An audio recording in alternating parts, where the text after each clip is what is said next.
Баршаңызға сәлем, қыз-келіншектер, менің арнама қош келдіңіздер. Бүгін сіздермен бірге дәмі өте керемет болып шығатын кешкі ас дайындаймыз, яғни тауықтың аяқтарымен, крылышкаларымен дайындайтын боламыз. Бұл тамақ духовкада піседі. Дәмі өте керемет, тіл үйретіндей болып шығады. Менімен бірге дайындап көріңіздер. Бізге керекті ингредиенттер бұлар осылар ғана негізі жеткілікті. Алайда мен болгарский помидор және де сыр қосамын. Бұл өздеріңіздің қалауларыңыз бойынша. Негізінде бізге тауықтың аяқтары, картошка және де керекті дәмдеуіштер болса, соның өзімен де өте керемет тамақ шығады. Ең алдымен майонезге немесе қаймаққа, сметанаға осылай керекті өздеріңіздің қалауларыңыз бойынша приправаларды салып, тауықтың аяқтарын мариновать етіп алатын боламыз.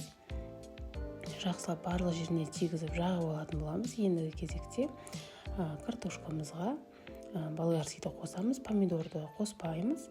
Осылай керекті дәмдеуіштерді салып, жақсылап араластырып алатын боламыз. Осылай видеода көріп тұрғандарыңыздай қолдың көмегімен араластырып аламыз. Ендігі кезекте біздің листке ең алдымен помидорларымызды салатын боламыз.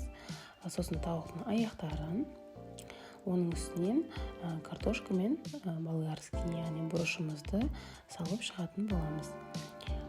Тамағымызды алдын ала қызып тұрған пеште 220-250 градуста 1 сағат бойы пісіретін боламыз. Немесе 50 минутта пісіп шығуы да мүмкін.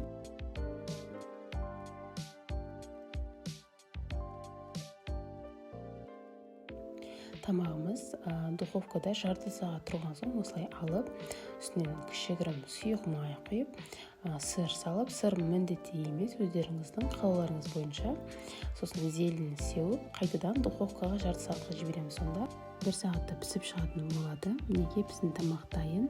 Жаңағыдай жарты сағатта алып, құйылатын майды мариновка жасап жатқан кезде де құйсаңыздар болады. Алайда осылай жарты сағат пісіріп алған соң, дәл видеода көрсеткендегідей жарты сағат өткен соң құйып алсаңыздар, дәмі өте керемет болып шығады. Тіл үйретіндей өте дәмді. Осымен біздің тамақ дайын.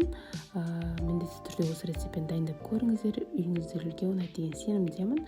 Менің каналыма тіркеліп, лайк басып, комментарий қалдыруды ұмытпаңыздар. Ас болсын!